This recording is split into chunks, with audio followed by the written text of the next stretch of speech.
हृदयस्पर्शी कथा. कधीकधी कडव्या शब्दांनीच गोड बदल घडतो. पप्पा, तुम्ही नेहमी पैशांबद्दल एवढे का चिंतित राहतात? कधी विचार केलाय का की तुमचीही चूक असू शकते? माझ्या मुलीच्या तोंडून हे शब्द ऐकताच माझं हृदय जणू थबकलं.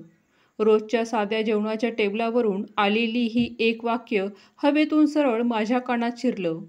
त्या रात्री जेवणाच्या ताटात फक्त डाळ भात नव्हतं, तर तिच्या शब्दांचा कडवट चवही होती, जी मी गिळतच नव्हतो.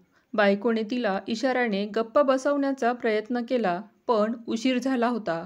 घरभर एक विचित्र शांतता पसरली. मी जबरदस्ती हसत म्हटलं, तू लहान आहेस ग, तुला अजून कळणार नाही. पण सत्य हेही होतं की तिच्या शब्दांनी माझ्या मनात खोलवर काहीतरी हलवलं होतं. तुमची चूकही असू शकते, हे वाक्य मनात गरगर फिरत होतं. पहिल्यांदा मला राग आला, एवढी छोटी मुलगी मला काय शिकवणार? पण लगेच बैचेनीने मला पकडलं. खरंच का? मी कधी विचार केला होता की माझं कमावलेलं कुठे जातंय? त्या रात्री मी जुनी डायरी काढून खर्चाची पानं उलटली, तेव्हा धक्काच बसला. मुलीचा प्रश्न उगाच नव्हता.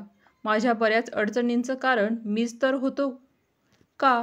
सकाळी आरशात स्वतःकडे पाहिलं. चेहऱ्यावर थकवा, डोळ्यात भार. ऑफिसला जाताना पुन्हा मुलीचे डोळे आठवले, सरळ, स्पष्ट, कटू. मी नेहमी पैशांच्या कमतरतेला नशीब, महागाई आणि खर्चावर ढकलत आलो होतो. पण कधी स्वतःला आरशात उभं केलं होतं का? त्या दिवशी ऑफिसमध्येही मन लागेना. प्रत्येक फाईल उचलताना वाटायचं, मी खरंच योग्य गुंतवणूक केली होती का? बचत फक्त कागदावरच होती का? पहिल्यांदाच मी इंटरनेटवर पर्सनल फाईल्स आणि इन्व्हेस्टमेंट शोधायला सुरुवात केली. कदाचित मुलीच्या त्या चुपत्या शब्दांनी मला नवा रस्ता दाखवला होता. संध्याकाळी बायकोला बोलावलं. आपण पैसे योग्य ठिकाणी वापरतोय असं तुला वाटतं का? ती हसूनच म्हणाली, तुला वाटतं जबाबदारी फक्त तुझी आहे. खरं तर आपण कधी बसून प्लॅनच केला नाही. तेव्हाच लक्षात आलं, चूक माझी एकट्याची नव्हती. पण मी त्याविषयी चर्चा कधी केलीच नव्हती. रविवारी सगळं कुटुंब बसलं, खर्चाची यादी लिहिली. मुलगीही तिथे होती. बाहेरचं खाणं आणि ऑनलाईन खरेदीवर इतका खर्च झाला होता की त्यात म्युच्युअल फंडाची SIP सुरू होऊ शकली असती. मी सुस्कारा सोडून ठरवलं, आता प्रत्येक रुपया लिहून ठेवायचा. बाहेरचं खाणं कमी करण्याचा प्रस्ताव ठेवला.